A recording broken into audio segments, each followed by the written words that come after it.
امام زین العابدین علیہ السلام کا عقد نکاح۔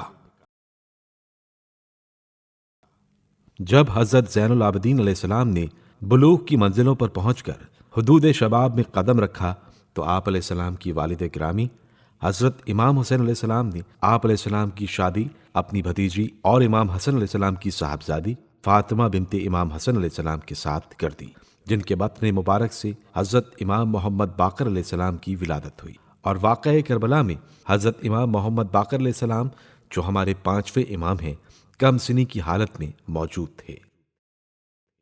امام زین العابدین علیہ السلام کی شخصیت علماء اہل سنت کی نظر میں۔ اب ہم امام زین العابدین علیہ السلام کی عظیم شخصیت کو اہل سنت کے بزرگان و علماء کے اقوال کی روشنی میں ذکر کرتے ہیں۔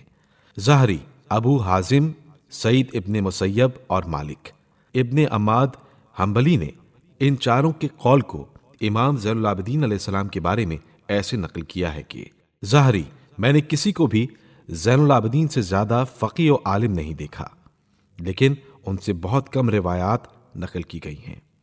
ابو حازم، میں نے کسی بھی ہاشمی کو امام سجاد سے بالاتر نہیں دیکھا۔ سعید ابن مسیب، میں نے کسی کو بھی امام سجاد سے تقوی میں برتر نہیں دیکھا۔ مالک، مجھے خبر ملی تھی کہ علی ابن حسین مرتے دم تک دن رات میں 1000 رکعت نماز پڑھا کرتے تھے اور ان کو کثرت عبادت کی وجہ سے زین العابدین کہا جاتا تھا۔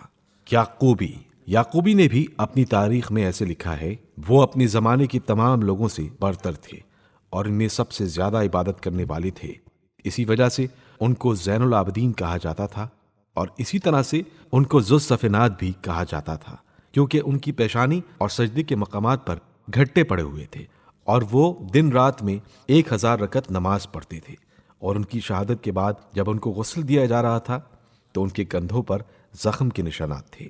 جب ان کے گھر والوں سے پوچھا گیا کہ یہ کندھوں پر نشانات کیسے ہیں تو جواب دیا گیا کہ راتوں کو فقراء اور ضرورت مندوں کے لیے روزمرہ کی ضروریات زندگی کی اشیاء کی بوریاں اٹھانے کی وجہ سے یہ نشانات پڑ گئے ہیں۔ ابو نعیم اصفہانی، ابو نعیم کہتے ہیں کہ علی ابن الحسین عبادت کرنے والوں کی زینت اور عابد لوگوں کے لیے ایک علامت و نشان تھے۔ وہ ایک عبادت گزار، وعدے کے پابند اور شرف و وقار کے ساتھ چلنے والے انسان تھے۔ ابو الولید الباجی، انہوں نے امام سجاد علیہ السلام کی شخصیت کے بارے میں ظاہری کے قول کو نقل کرتے ہوئے ایسے لکھا ہے کہ علی ابن الحسین میرے ساتھ کلام کیا کرتے تھے اور وہ سنت پر عمل کرنے والوں میں سب سے بہترین تھے اور ان میں سے سب سے زیادہ اطاعت گزار بندے تھے۔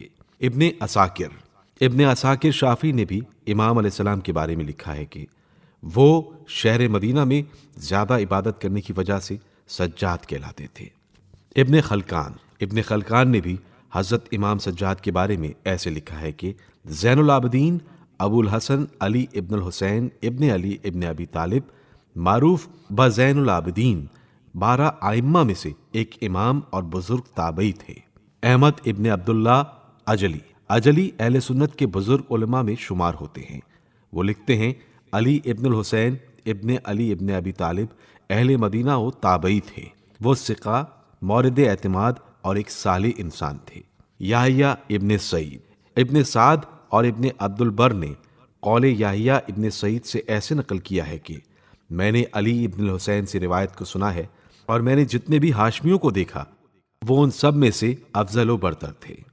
سعید ابن مسیب، مزی اور ذہبی نے سعید ابن مسیب کا قول یوں نقل کیا ہے کہ ایک بندے نے سعید ابن مسیب سے کہا کہ میں نے فلاں شخص سے کسی کو تقوی میں برتر نہیں دیکھا۔ سعید ابن مسیب نے اس سے کہا کیا تم نے علی ابن الحسین کو دیکھا ہے؟ اس نے کہا نہیں۔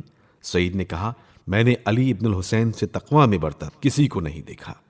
ابن حجر حیثمی مکی اپنی کتاب الصواعق المحرقہ میں امام سجاد علیہ السلام کی عظیم شخصیت کے بارے میں لکھتے ہیں کہ زین العابدین علم، زہد اور عبادت میں اپنے والد کے جانشین تھے، اور جب وہ نماز کے لیے وضو کرتے تھے تو ان کے چہرے کا رنگ زرد ہو جاتا تھا، اور جب اس بارے میں ان سے سوال ہوا تو انہوں نے فرمایا کیا تمہیں معلوم ہے کہ میں کس ذات کے سامنے کھڑا ہونے جا رہا ہوں؟